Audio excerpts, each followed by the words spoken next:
comment agir. Et pour répondre à la question comment agir, on a 3 personnes avec nous qui agissent à leur niveau, avec leurs moyens et leurs idées.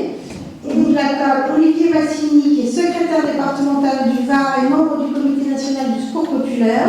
C'est bien ça. Gilles Perrol, maire adjoint de Mouans-Sartoux.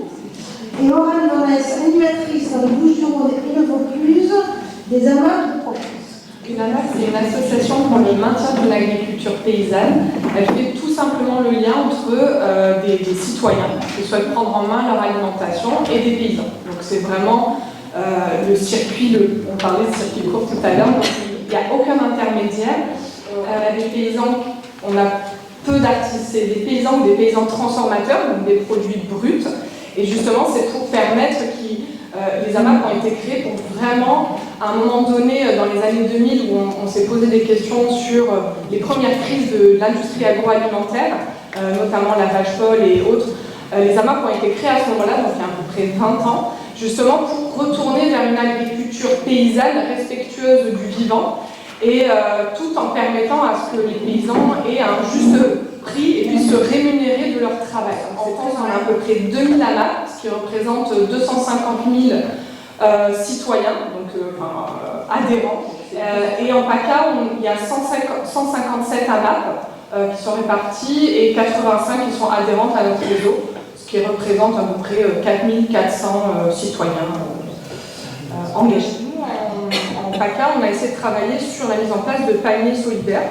Enfin, on parle même de paniers doublement solidaires, parce que solidaire vis-à-vis des paysans et solidaire vis-à-vis d'un public précaire.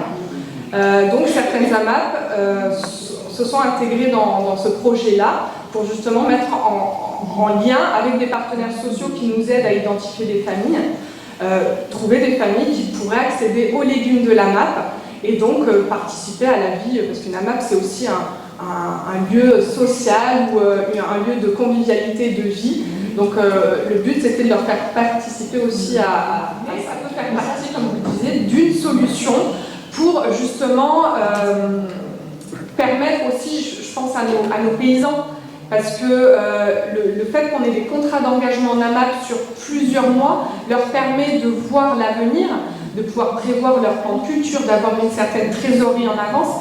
Et si tout citoyen, on allait plus vers ce modèle-là, on pourrait plus faire vivre nos petits paysans locaux sans aller chercher des gros industriels ou des grosses productions qui sont peut-être plus loin aussi.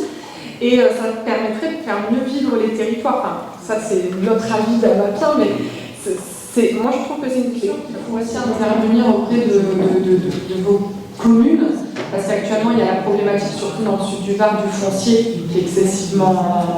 c'est très compliqué d'installer des nouveaux paysans. Donc c'est aussi aux citoyens de se mobiliser auprès de leur commune et d'essayer de mettre ça dans les plans d'action de la commune, d'essayer de mettre en place des AMAP. À Signes, par exemple, dans une des actions du nouveau maire, les habitants souhaitent mettre en place une AMAP. Donc c'est une éventualité qui a fait partie des listes des priorités de la commune.